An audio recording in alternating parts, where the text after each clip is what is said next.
ব্যাগটি আমি সম্পূর্ণ কমপ্লিট করে নিয়েছি। কমপ্লিট করার পর এখন আমি কাপড় লাগাবো। কাপড়টিকে আগে আমি দেখেন মাপ মতো কেটে সাইড দিয়ে সেলাই করে নিয়েছি।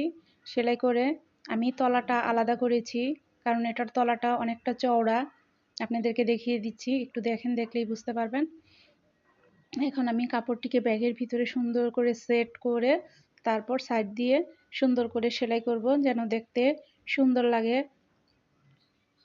আমি সুন্দর করে কাপড়টিকে সেলাই করব, কারণ এটাতে চেন হবে না, দুই সাইডে ফিতা আছে, এর জন্য এটা বটুয়া ব্যাগের মতো হবে।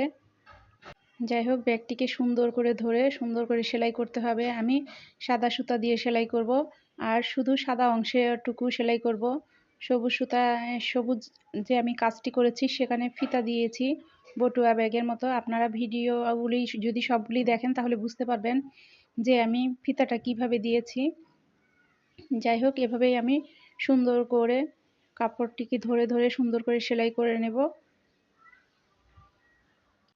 কারণ কাপড়টিকে সুন্দর করে সেলাই করলেই ব্যাগের ফিনিশিংটা সুন্দর হবে, আর ব্যাগটিও দেখতে সুন্দর হবে। আর যদি কাপড়টা আপনি সুন্দর করে সেট করতে না পারেন তাহলে কাজের ফিনিশিং সুন্দর হবে না, আপনার কষ্টটাই বৃথা হয়ে যাবে।